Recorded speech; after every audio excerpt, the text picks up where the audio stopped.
보안사령부에서 기무사, 방도 지원하고 몇 번이나 부대 해체와 재편성을 거듭해야 했던 방첩사는 또다시 내란의 주축으로 지목됐고 고위급 장성들과 특전사, 정보사, 소방사 같은 우리 군 최정예 부대 지휘관들도 줄줄이 카메라 앞에 몰려나왔습니다.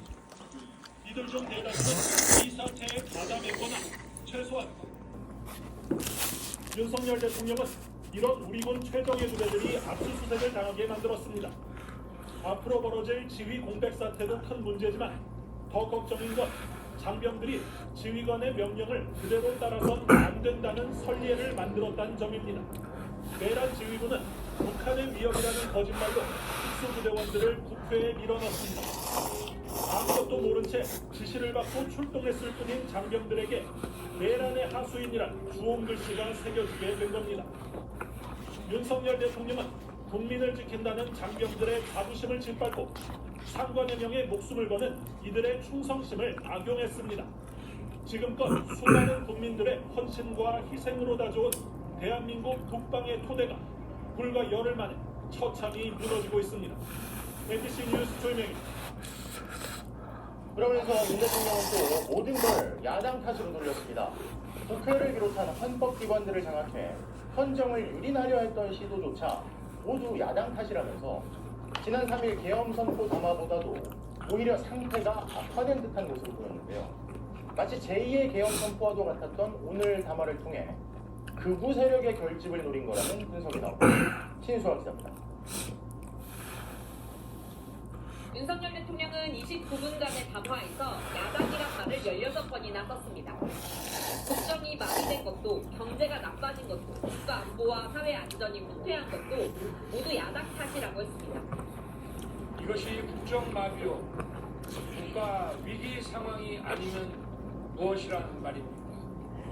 모든 게 야당 탓이니까 거대 야당이 주도하고 있는 국회를 무력화시키려 했던 비상개혁 선포도 헌법이란 소절입니다. 자신의 탄핵과 하야를 원하는 목소리는 모두 거짓 선동이고 이 거짓 선동은 오로지 민주당 이재명 대표를 위한 조기 대선 때문이라고도 했습니다.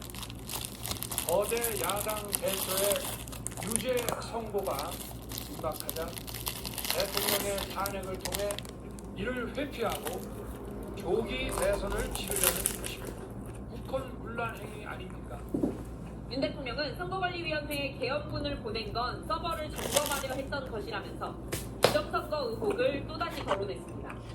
민주주의 핵심인 선거를 관리하는 전산 시스템이 이렇게 엉터리 어떻게 국민들이 선거 결과를 신뢰할 수 있겠습니까?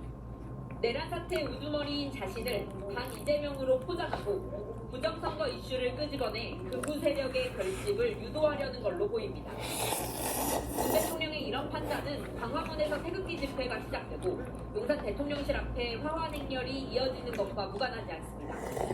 특히 윤상현 의원 등이 국회에서 내란죄 성립이 안 된다는 주장을 내놓은 시점과 맞물린다는 점에서 극우 세력 등과 사전 교감을 했을 거란 해석도 나옵니다. 윤석열 대통령은 끝까지 싸우겠다, 맞서 싸우겠다는 표현을 수차례 쓰면서 버티기에 들어가겠다는 의도를 숨기지 않았습니다. MBC 뉴스 신수아입니다. 윤 대통령은 계엄을 선포한 뒤 계엄군을 선관위에 투입한 건 선관위 전산 시스템을 낱낱이 검사하기 위해서였다고 주장했습니다. 일부 극우 세력들이 주장하는 부정선거 조작 의혹에 세뇌돼 헌법기관인 선관위를 폭력으로 진압하려는 내란을 일으켰음을 실토한 겁니다. 이에 대해 선관위는 이미 판결을 통해 밝혀졌는데도 사실과 전혀 다른 근거 없는 주장을 하고 있다고 반박하면서 윤 대통령이 자신을 당선시킨 선거관리 시스템조차 부정하는 자기 부정을 하고 있다고 주장했습니다. 김세호 기자입니다. 계엄 선포 직후인 지난 3일 밤 10시 반 계엄군은 곧장 선관위 2층 서버실로 직행해 사전투표 관련 서버를 촬영해 갔습니다. 동원된 정보사와 강첩사 요원들에겐 서버를 통째로 확보하라는 지시가 내려졌습니다. 선관위 서버를 복사하고 통째로 들고 나오고 이 지시는 누가 내린 것입니까? 여인영 사령관께서 저에게 그들 지시하였습니다. 윤 대통령은 군의 선관위 침탈은 자신의 지시에 따른 것이라고 실토했습니다. 북한의 해킹에 노출된 선관위가 시스템 점검을 거부해 그런 지시를 했다고 말한 겁니다. 상황은 심각했습니다.